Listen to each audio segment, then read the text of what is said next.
Welcome into Extra Time. Stevie and Danny still with us after our marathon discussion about Manchester United. The first question, though, is about the team that beat them. Stevie, will you finally admit that you were wrong about Jose's Spurs team, thinking that they are not good enough to finish top four? The fact that you predicted United to finish above Spurs is a disgrace. Who sent that? Reguilon is the GOAT. May just be a Spurs fan. Right.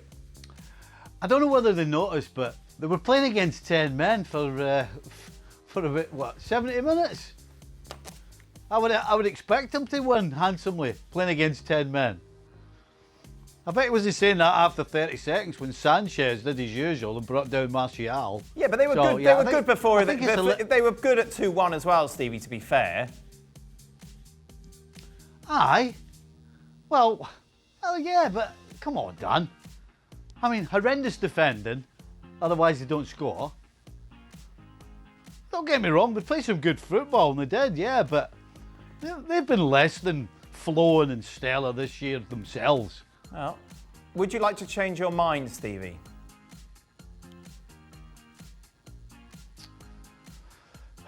Oh.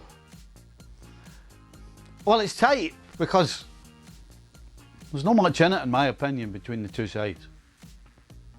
Don't think there's much in it. So is that a yes or a no?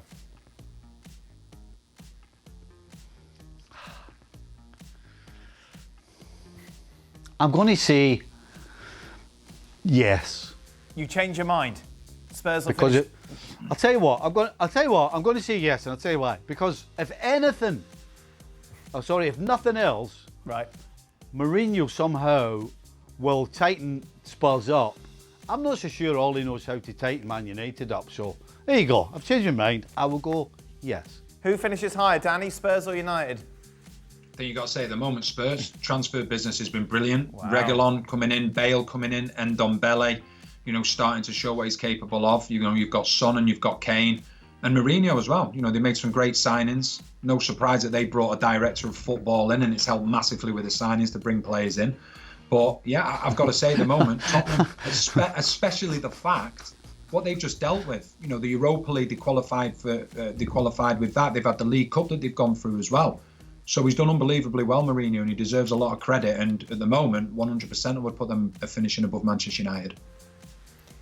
Did you ever? Why didn't he do that at United then? What, bring the players in that he wanted? Well, do you want to go back and have another half-hour segment? Let's do that again. Steady, Dan. Whoa, Dan. Whoa there, Dan. I'm not going through that again.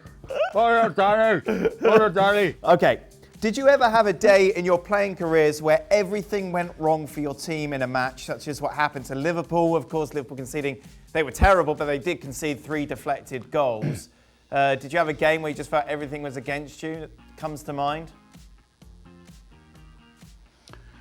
If pre-season counts, yes. Go on. I think Real Sociedad, just after they were beginning to be settled in La Liga, I think it was 7-0 they beat us at their place in a pre-season game.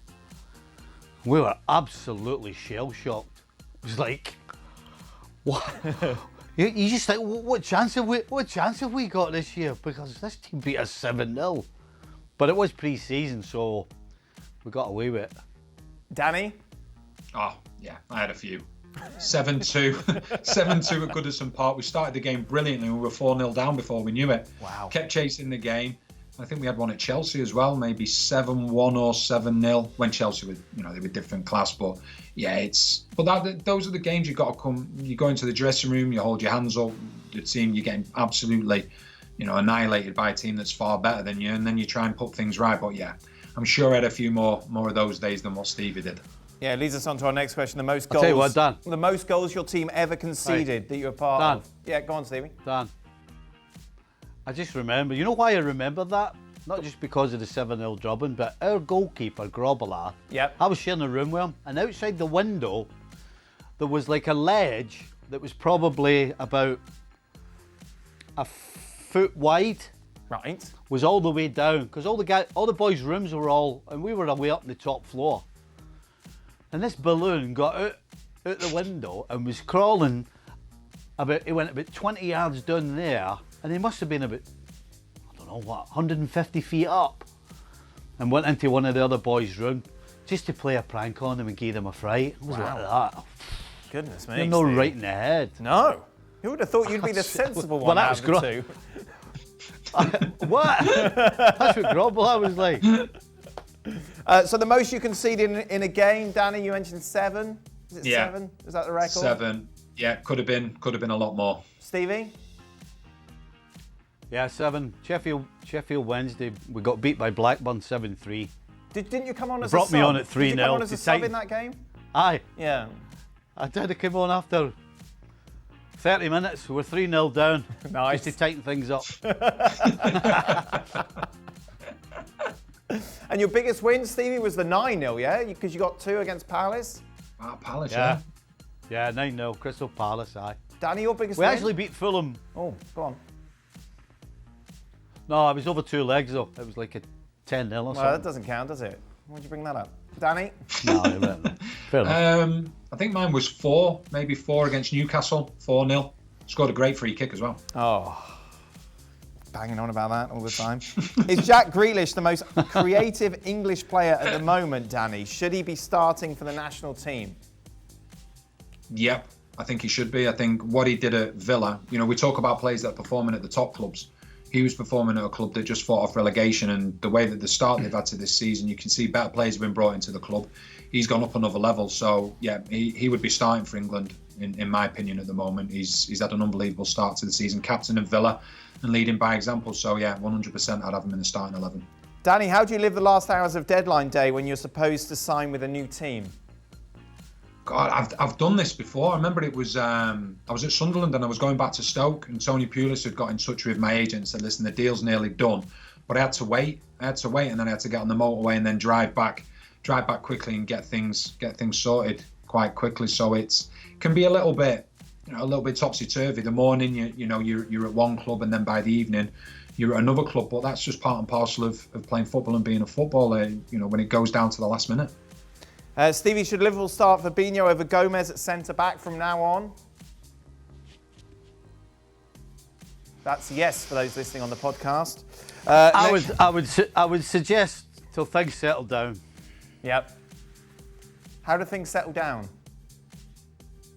They don't concede 7 goals.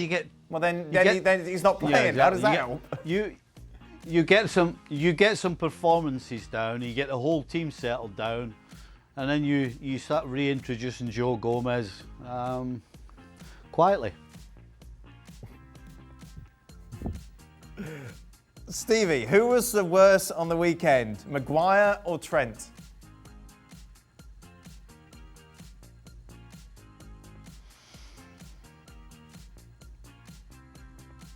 You got to say Maguire, because he plays he's for way Manchester more United. experienced than Trent.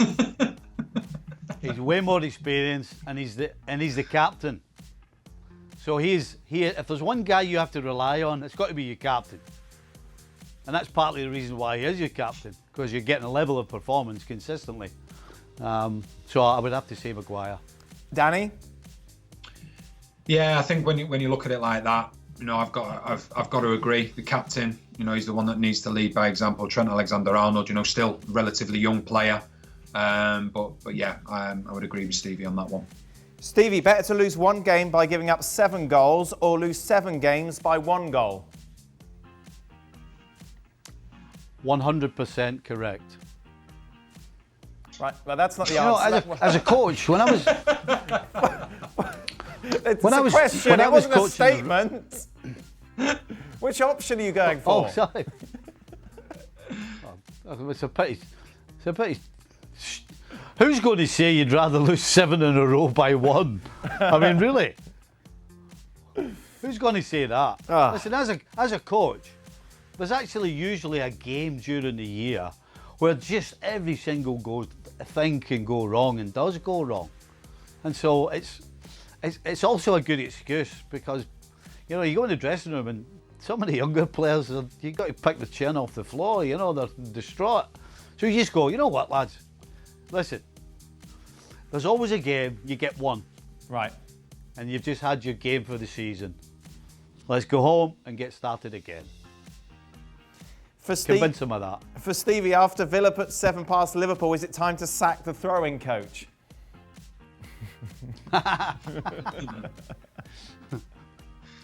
Well, had they coughed the ball up from throw-ins for the 7 goals, then I would have said, oh, absolutely, 100%. But yes. I don't think that's how it. I don't think that's how it turned out. The final question is, what time does the party start? We're recording now, just as deadline. Is party done? Anyone? Anyone paying any attention to me? No, I don't know if Thomas Partey has signed. Pete, has Partey signed?